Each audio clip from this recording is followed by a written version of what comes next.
everyone, to my Very Thoughtful World. I am Kenesha Berry with Very Thoughtful Life Coaching. I am super excited today. Listen, we are changing it up a little bit here at Very Thoughtful. We're going to talk to men the whole month of June. And what better guests to start with is Ben and Yoel. They are here joining us from their own podcast, Too Dad to Quit.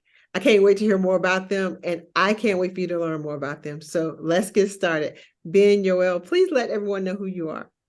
Yoel, you've got the beard. Oh, thanks, Ben. Who I am, that's a very deep question, but just a brief background. I'm a 43-year-old man. I'm a father of 5 children. I'm originally from Canada, Toronto to be specific, and currently residing in Jerusalem. I moved here about 15 years ago, and I got divorced roughly 3 years ago as of the date of this recording. And professionally, my background is as an attorney, but now I'm also a professional podcaster along with my co-host, Ben. And I'll turn it over to you, Ben. So I'm Ben. I like to think of myself as a creator, but sometimes you have to make money and you need a real job too. So for the moment, I'm very involved in a startup that deals with accessibility, digital accessibility on the web. That's my day job. And my night job, we're part of this podcast trying to help divorced fathers and fathers that thinking about divorce. We can get into our demographics, which isn't entirely divorced fathers. I also have 5 children. I've been divorced for 3 years. And I also write children's books, and I have a YouTube channel, a travel vlog showing local spots around Israel. And I have a few other things as well. So like I said, I don't sleep, and I try to create and think outside the box as much as possible. That sounds wonderful. How did you all meet? Yeah, so part of our education is we take a year abroad. So we both ended up in Israel, and we were in different schools, but a lot of our friends overlapped. And we both were big rollerbladers at the time. And anytime Yoel and I got together, in my opinion, and his may be different, I thought we hit it off. And he's always been on my, like, if I ever meet that guy again, we will be best friends. And back then there was no WhatsApp. There was no, it was just cell phones, and that was it. So staying in touch wasn't a thing. And then I ended up moving to Israel. I saw an ad for one of his businesses here. And I got in touch, and he's like, yeah, we should get together. It never happened. And then it had to be 3, 4, 5 years later. We were Facebook friends by then. And I saw this picture of him like showing off his abs. And I was like, oh, what's going on? And it was sort of around the same time as my divorce. And I reached out to him. I was like, hey, what's up? And ever since then, we've been trying to support each other through this time. Wow. Yo, did you want to add something to that? No, that was a pretty good synopsis. I like that summary for sure. And I was going to say, and Ben kind of alluded to it, it's the joys of WhatsApp, and that's actually allowed me to stay in touch with many long lost friends who aren't long lost anymore. And that's also been a big part of my experience post divorce. I talk a lot about this. I actually wrote a book as well for men to help with that talks about personal development, different actions that men can take and whatnot.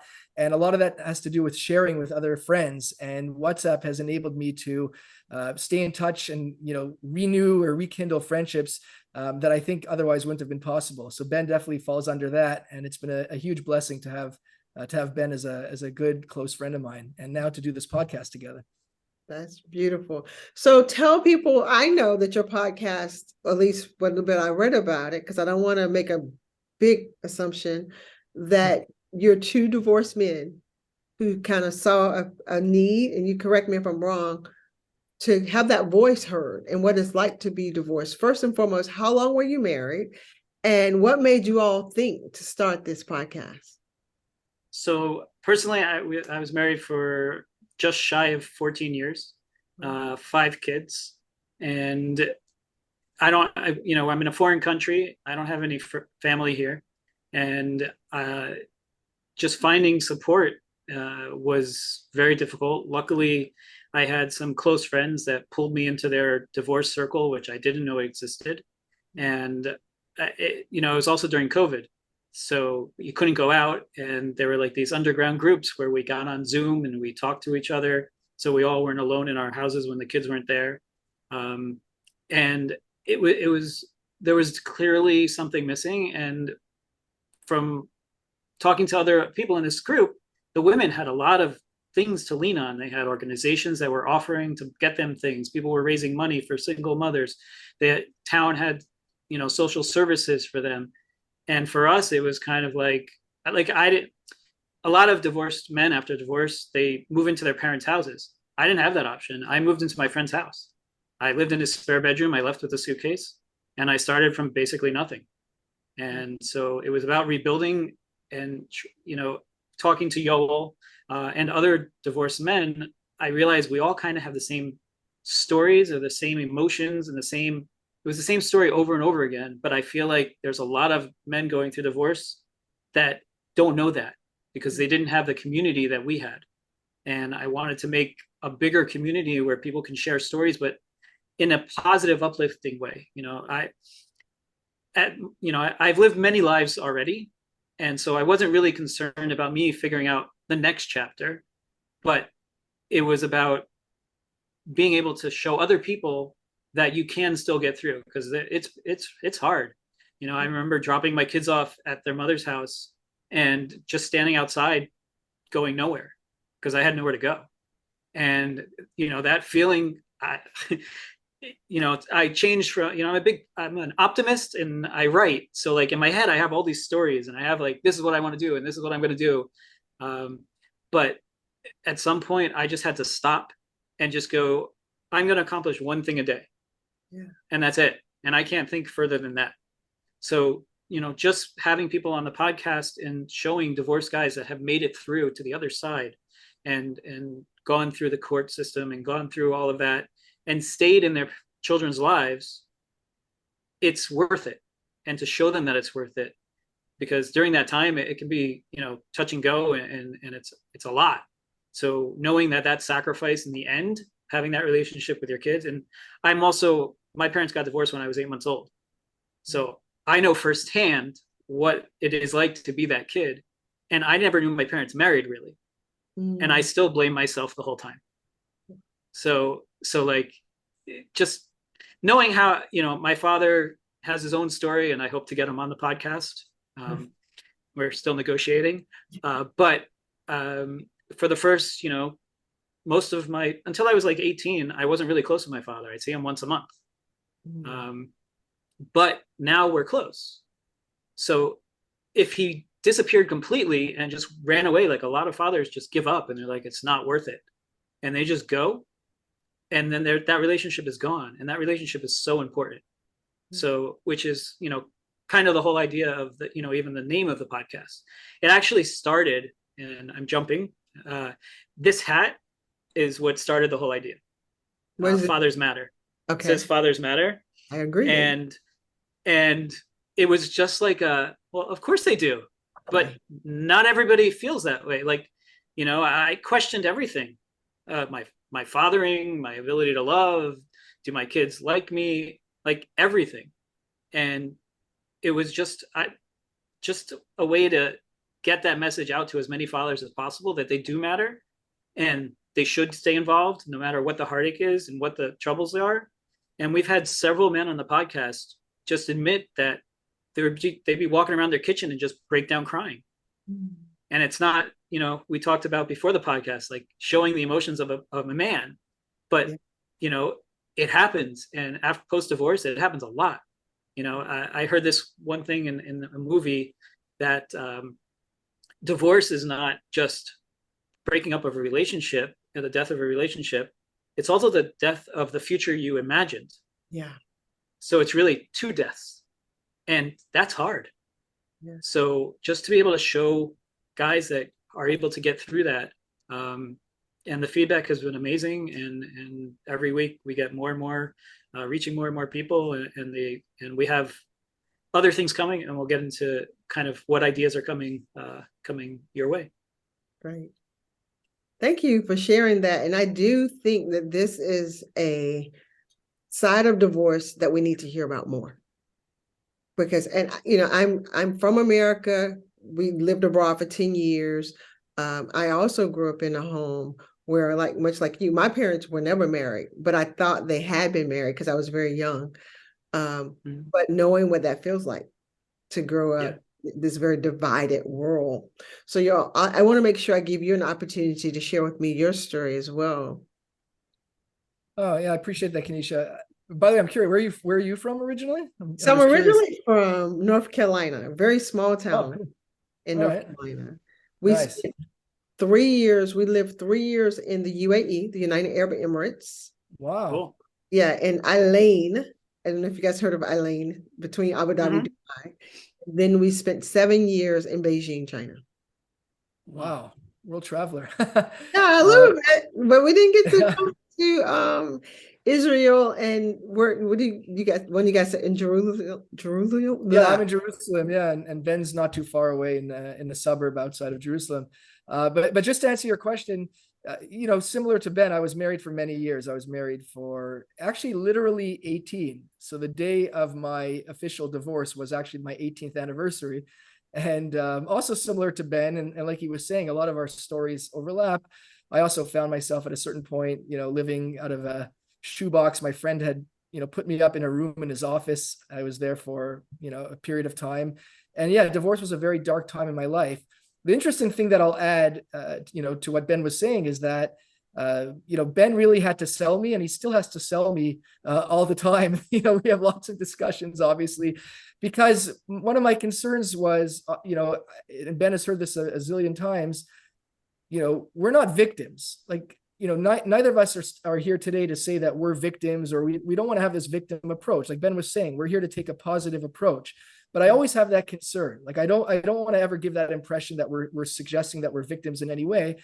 So that was definitely a concern of mine, and I wanted to make that clear. And also, just from the standpoint of defining oneself. So I did have a concern. When I was initially talking about it with Ben, am I going to be defining myself by this? Like a divorce is a very challenging, life-altering time in one's life. I never noticed it. I never realized it, having not experienced it before. And once I experienced it, it was like, wow, like it rocks your world. And so I definitely have had some reservations about that. But as you heard from Ben, the positives are just so important, and it's just so crucial for people to really have that, that voice, to really see that there's other men out there like them that have gone through it and have come out the other side. And Ben has won me over, and he wins me over all the time whenever I find myself, asking him, like, are you sure we should be doing this, or is this the right thing? And but it's been amazing. I am sitting here, believe it or not, like so emotionally full. So I don't know if you guys know this about me, but with my coaching, all I talk about is emotional awareness. And because a lot of times we don't really communicate our real emotions. Many of us can't even define what we're feeling. But to me, one of the most hurtful things is, if I'm honest, my experience has been that we don't even allow men to have them.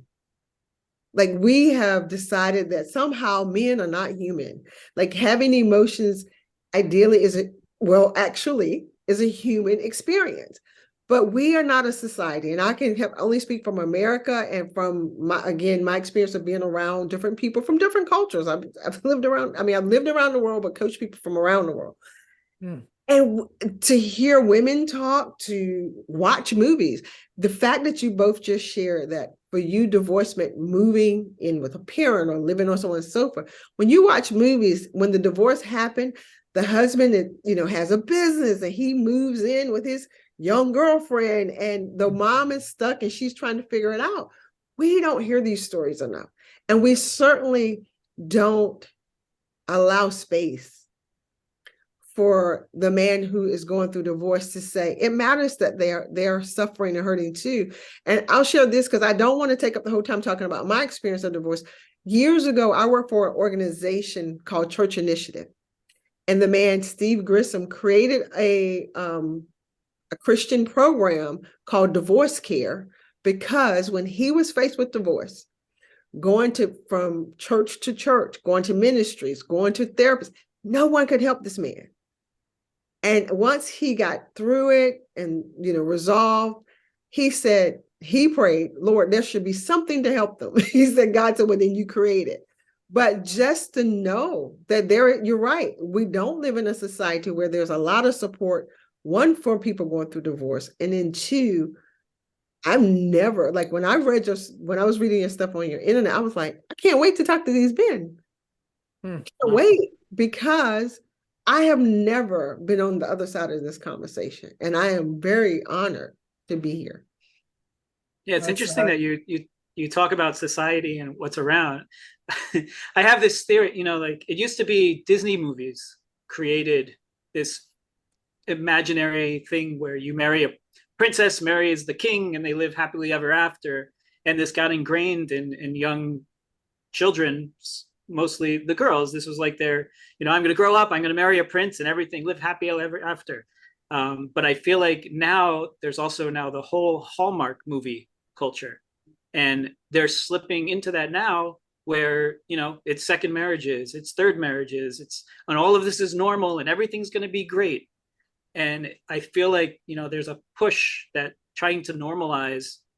I understand it shouldn't be like an outsider thing that is ostracized, but there's also normalizing divorce and second marriages. This is just what people do, and the second time it's better because they land better, they find somebody better, and everybody takes vacations together, and everybody happily ever after all together, 400 people, the Brady Bunch is the standard. So I get what you're saying there. I believe Yoel is sort of writing a screenplay, which I really want him to do, which may fit this need. Yeah. Yeah, I'm working on it, albeit pretty slowly, but it is something I'm working on. But Kenisha, I also wanted to add to what you were saying about emotional awareness, because a big part of what we're hoping for in the podcast is also to have that awareness. Hopefully there's people, as we continue to grow and reach, more and more people that are currently married and maybe having challenges, whether that's on the wife's side or the husband's side, whichever side of the spectrum, but just to understand that, there may be another perspective. And if they can see that, guys have emotions too. Guys, plenty of our guests have talked about crying about things, and plenty of our, and the thing I want to add also is that a lot of times we may not be that conscious while it's happening. But if somebody could witness guys on the other side who have sort of developed that consciousness, then that could help them while they're still married, if that makes sense. So in other words, like, I have a certain level of consciousness now just based on, various books and, work I like to think that I'm doing on myself and trying to grow from the experience that I didn't necessarily, or not even necessarily, I didn't have before. So at least somebody who's watching it and sees somebody speaking more consciously may realize there's something more to it. So if somebody's struggling in a marriage, they may say to themselves, I want to reach out to somebody who's been there and understands, what it's like. And just to see that perspective, I'm very grateful to hear you say that, because that's very much a part of what we're hoping for, what we're aiming for. Right, Ben, would you say? Yeah, and we actually had one guest that's a marriage therapist he's divorced, married, has kids from his first marriage, her first marriage, and they have kids together. And he said this thing that still sticks with me, that the ideal is that couples have their second marriage in their first marriage. Explain that. Yeah, so the enlightenment that you get after divorce and introspection and working on yourself and giving yourself the space to figure out what you want and what not, you should do that in your first marriage. So instead of needing this divorce and to do it be better in your second marriage, you should figure out how to do that in your first marriage. Yeah. And that's the ideal, because if you get married in your 20s and you're hoping to live to your 80s, those are your choices, really. Yeah. You figure it out or you don't, and then you try again. Yeah. So the ideal is, there was something that started it. Ideally, you figure that out the first time. But the way he said it to me was just like, oh man, that makes total sense. The other thing about demographics, so most of our 70% of our listeners are between the ages of 35 and 44. Okay. And that is, in our circles and online, that's the age when we're seeing these people divorcing. Mm-hmm. And to us, it's no coincidence. And also, as far as listeners, so we know some of our female listeners, like we have some very, very, someone said to us that she wants to hear what the other side thinks, exactly like you said. But 20% of our listeners are female. And to us, that was shocking. But it's been consistent since we started. And yeah, so we're, I think we both have had people reach out to us that are going through a tough time in their marriage. And so I'll send like specific episodes, or now we started a clips channel. So I'll send specific clips to them. Actually, someone just mentioned to me last week that they wanted to go to the opera, but her boyfriend doesn't want to go. And so we had one guest who gave this story about this husband who didn't want to go to the opera. And then finally he was like, yes. And they went to the opera. And after the opera, they had the best time of their entire lives. And the next day he bought season tickets to the opera. Wow. So it's just, everyone has different insights. And it's been really amazing. And something that we do on the podcast is each guest, we ask them for a too dad to quit moment. So a moment when they were most, I guess, proud to be a father, or when, like when they think about it, they just light up. And that's every episode. So even, the toughest and the hardest person for us to crack and get into their mind during the podcast, when you mention this moment, like we had a family attorney on and he was like, I don't know, I'm just a dad. And we gave him, enough time. And finally he came out with it. And he was like, I saw my kid in school and I looked at him and I was like, that was me 20 years ago. It was the coolest thing I've ever seen. So just to show these dads that, like, you have to appreciate those moments no matter what. We're tapping into something that, a lot of the fathers are out working, and I used to be a weekend dad. I'd go to work and leave before the kids got up, and I came home after they were sleeping, and I'd see them only on the weekend.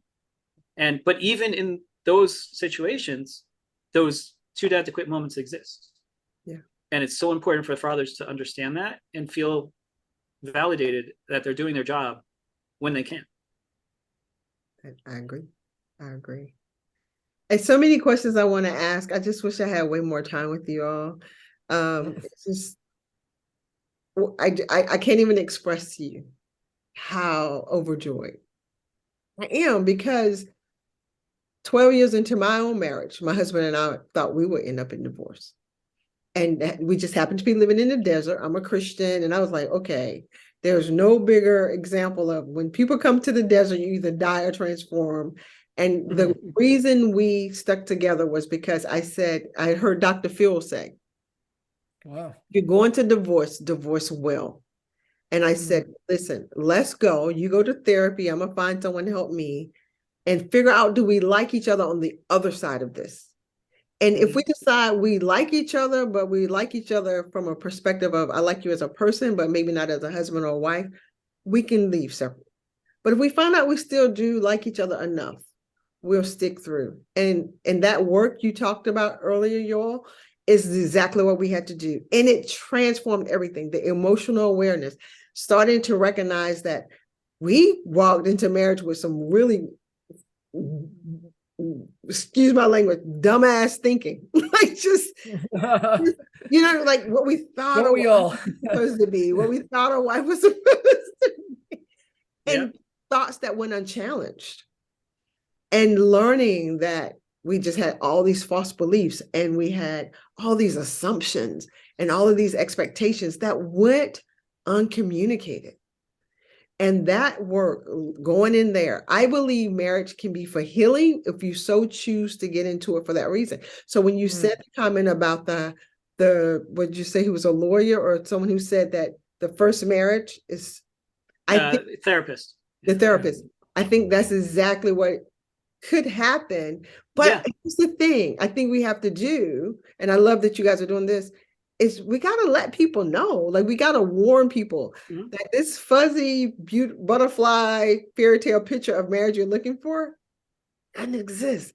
It's why I always say Mm. there's not a part two to Cinderella. Because Yeah. they can't show you There, what there, they can't show you what happily ever after looks like. So they're like, we're never going to do a part two. We're just going to keep redoing part one.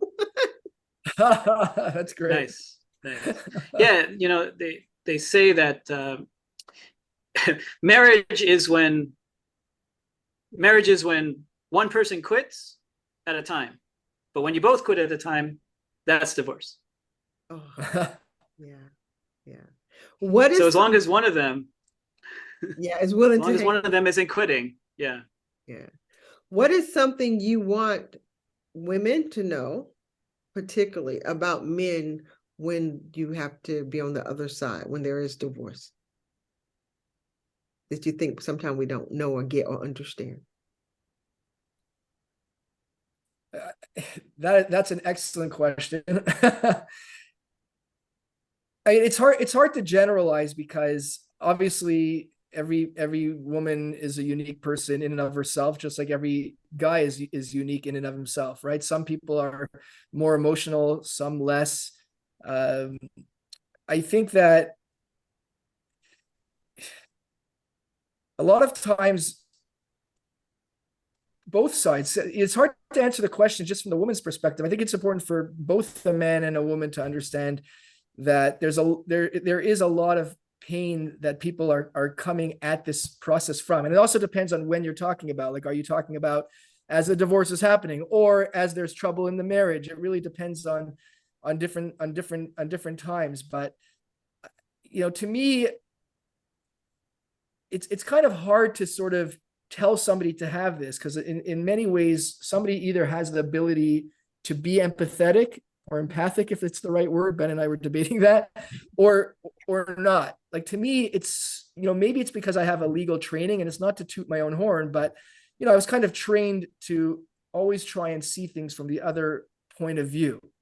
And I feel like, just based on uh, a lot of my experience with, in general, people I've spoken to, I think sometimes there's that kind of, people get closed up and they have an inability to try and at least try and understand where the other person's coming from. We get like a sort of tunnel vision, and that just leads to a lot of misunderstanding. It's uh, there's a beautiful thing that I wish I had known about as the divorce was happening. I don't know if it would have changed anything, but have you heard of the term conscious uncoupling? Have you heard about that, Kanisha? I have. Yeah. So I love the concept. I'm not gonna, there's not enough time now. Anybody, any of your audience could Google it. But basically, there's this idea of having that sort of compassion. In other words, it doesn't have to be war. It doesn't have to be this sort of like me or you. Nobody wants divorce to happen, and we've talked a lot in this podcast about ways in which your second marriage could be built into your first marriage, which was obviously, from my point of view, and I think Ben's as well, I don't want to speak for him, the ideal. But if it is going to happen, I have just found that, unfortunately, people sort of get stuck into their own sort of mindset in their own world, and there isn't enough compassion. And again, your question was about women, and I'm not saying that's what woman versus man. It's a Right. general answer that I think both sides to the equation, I think would be beneficial to focus on. Yeah. Yeah, that's good. And I asked that particularly because again, being in a circle, being that my coaching clients are women, being that I'm a woman, and that is who I'm used to being around. I promise you, the conversations I'm used to hearing about men, we have removed the ability for you all to feel, to hurt, to share that, to even consider that you are as affected by divorce that we are. I don't hear that. I don't hear the compassion for it. I don't even hear that there is even a consciousness. So that is why I particularly said we want women to hear and know, because I will admit, and I was shocked when I realized it, that having a son, being my oldest child, I remember he was younger. I took him to a movie that his father told me he's going to be afraid of that. And I was like, no, he won't. And when my kid got in there with his little friend, and they was like, let's get out of here. It occurred to me, I didn't let him have the emotion of fear because I thought he's a boy, he's tough, he's not going to be afraid. And so when I tell you, and I agree with you, like we can't say this about all women, but there has been a part, at least my generation, where maybe somewhere we didn't get the connection or the wiring that you guys have feelings too. And we tend to think that women that get divorced and they're left with the kids and they're the ones who have to struggle. And we think men are gone off having a blast because at least now they don't have to worry about the kids. So I am thankful that you have created a space where we can tune in and hear and listen and go, man, I can have now heart. One of the most powerful shows I saw years ago was when Oprah did Life Class with men of that fatherless sons or daddyless, something like that. And to hear those men talk about what did it mean to grow up without their fathers in their life? Because these aren't conversations, at least in America, we're not having. So that is why I particularly posed it that way. Because I do want the woman to listen to this and then tune in at a different place that maybe bother her to hear. Why would Kenesha ask that question? Because sometimes we're not even aware of what we're not hearing because we're so in tune to what we already think that we're refusing to hear what's being said. Yeah, and I just want to add to that, Sure. that most fathers, I would say, want to be involved in their kids' lives. Yeah. And try to make the space for it, whatever that is. I know there are extreme cases, with abuse and things like that, but something else that's not talked about is the suicide rate amongst divorced fathers, which is crazy, because they end up, again, living on the street or living in their parents' house, not seeing their kids, being kept from their kids. And most of them want to be involved in some capacity, whatever it is.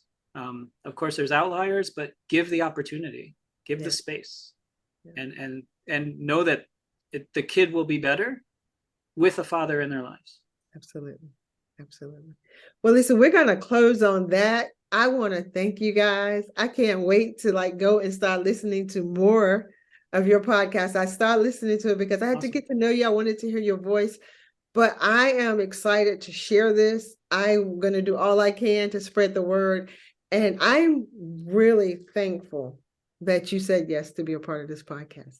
So if you are watching, please tune in to Too Dad to Quit and learn more about what does it mean for a man to go through divorce. And let's now start having that conversation and allow space for the men, the boys, the sons, the fathers that are in our lives to create the space for that. Thank you so much for watching. Thank you guys for coming on. That's beautiful, Kenesha. Thank you. You're so inspiring. Thanks for having us. You're welcome. welcome. Thank you so much. Do you feel stressed and overwhelmed? Are you exhausted from taking care of everyone and everything? Does it feel like your thoughts are going a mile a minute? If so, you could use a getaway. You are invited to a relaxing women's retreat to beautiful Lake Gaston, North Carolina. While there, you will connect to the bold, courageous woman God created you to be. Kenesha Berry, your host, is a world-renowned mindset and relationship coach, international TEDx talk speaker, and author. She will facilitate powerful workshops that will teach you strategies to overcome self-doubt, worry, and fear. You are going to learn techniques that will reduce stress and overwhelm so that you can live with more confidence and create the life you truly want. If you are ready for the ultimate self-care weekend, sign up for Awakening Women's Retreat, Lake Gaston, North Carolina.